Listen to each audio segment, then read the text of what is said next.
నేను క్షమాపణలు ఇప్పించడం కూడా జరిగింది కేవీఆర్ తోని. దాని తర్వాత నా మిత్రుని ఛానల్కి వెళ్ళి బయటకు వచ్చేసిండు, వేరే ఛానల్ పెట్టుకున్నారు. దాని తర్వాత కూడా కారు కూతలు కూస్తూ ఉన్నారు. అంటే ఒక వ్యక్తి యొక్క, పవన్ కళ్యాణ్ గారి యొక్క వ్యక్తిని హననం చేసే, అతని పర్సనల్ విషయాలను, లేకపోతే మిగతా ఇంట్లో వారి గురించి కూడా మాట్లాడే అధికారం నీకెవరిచ్చిండ్రు? రాజ్యాంగం నీకేమనిచ్చిందా? ప్రొఫెసర్ నాగేశ్వరరావు గారు మీరు మాట్లాడుతూ ఒక మాట అన్నారు. ఏమన్నారు? నేనేం మాట్లాడినా, మీరు ఏం మాట్లాడింది అనేది నేను ఒక మాట మీకు ఒక వీడియో చూపిస్తాను. మీరన్నదే. ఈ కేసు ఆల్రెడీ అయిపోయింది కదా, ఇది నేను చెప్పింది కాదు. చషబిషలు లేకుండా నేను నా ఓటుని నేను బ్యాక్ తీసుకుంటున్నా అని చెప్పింది కూడా మీరే.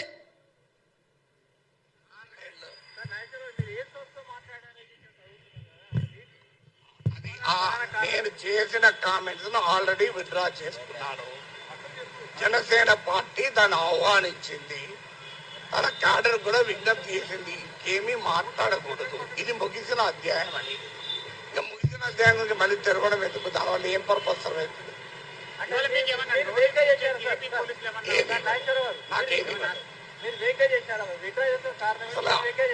అంటే విడుదల ఉపసంహరించిన వ్యాఖ్యల పైన నేను మాట్లాడాను.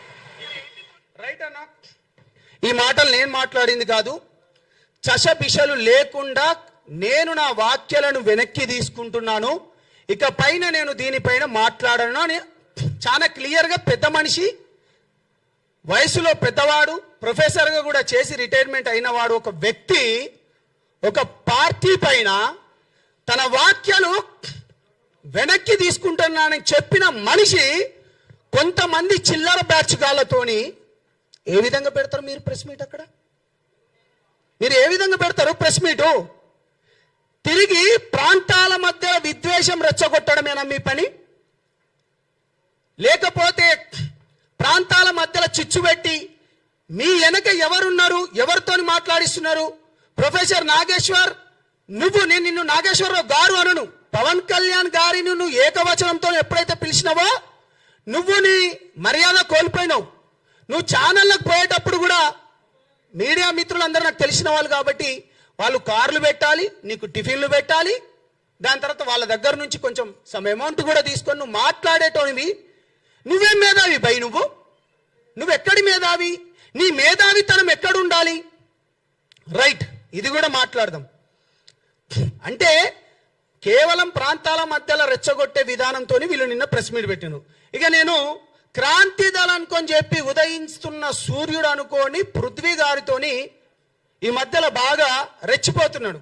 ఎందుకంటే తెలిసిన మిత్రుడు, ఉస్మానియా యూనివర్సిటీ దగ్గర ఉంటాం కాబట్టి మనం ఎప్పుడు ఎవరిపైన మనం వ్యంగ్యంగా కానీ లేకపోతే అనుచిత వాక్యాలు కానీ లేకపోతే ఎప్పుడు మనం మాట్లాడలేదు. తెలిసిన వ్యక్తి కదా అనుకొని ఎప్పుడు మనం మాట్లాడలే. పృథ్వీ బ్రదర్, తెలంగాణ ఉద్యమంలో నా పైన 100 కేసులైనాయి.